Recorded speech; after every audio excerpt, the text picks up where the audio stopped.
The Niagara Peninsula Conservation Foundation presents a free webinar next Wednesday, April 14th.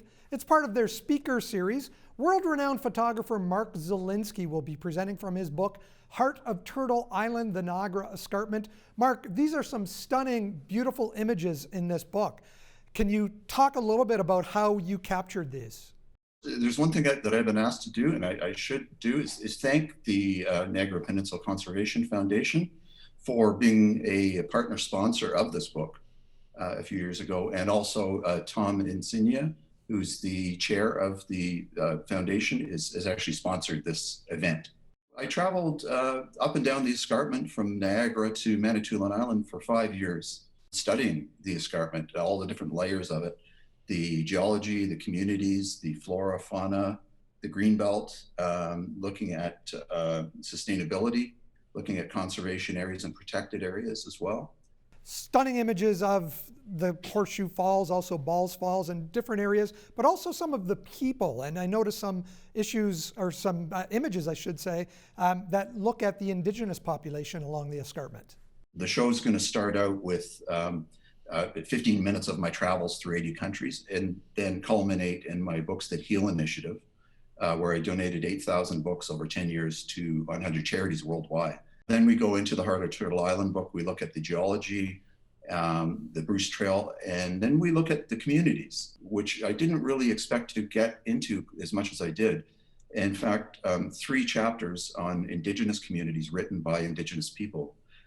Rick Hill is a Tuscarora scholar who wrote a chapter on the Haudenosaunee people of Niagara area, mostly Niagara and Brantford. And there's a picture of him here at the Landscape of Nations 1812 memorial. Mississaugas of the Credit First Nation are also the peoples of the Niagara Peninsula. A famous educator, Nancy Rowe, wrote a chapter on the Credit First Nation. There's a 3rd chapter on the Anishinaabe of the North, written by Lenore Kishiak as well. Then there's the chapters on the modern communities. So we look at the wineries, we look at the industries, the communities, the people of the entire Niagara Escarpment from Niagara up to Manitoulin. The name Turtle Island comes from Indigenous lore. You have a great shot of a turtle as well that's part of this presentation. Can you talk about capturing that image? I was a little wary at first of getting too close to it, but I was lying on the ground and getting closer and closer to this turtle, and we ended up face to face. Then I realized it started moving its hind legs after I took the shot. And I stood up and realized that it had been laying eggs while I took the picture. So that was a very special moment. But we also look at the flora as well, some rare flora of the Niagara Escarpment and Niagara Peninsula. We look at some of the rare orchids in the north, and we look at some of the Carolinian species in the south, in the Niagara Peninsula, like the tulip tree. What's coming up next for Mark Zelinski, book-wise, photography-wise? Well, I'm working on several projects right now, but the most notable is probably my next book, which is a sequel to Heart of Turtle Island, and it's called Niagara, Land Between Two Waters. And it's specifically just the Niagara Peninsula, a real in-depth study. It'll probably be about 4 to 5 years in the making. I'm 3 years into it already.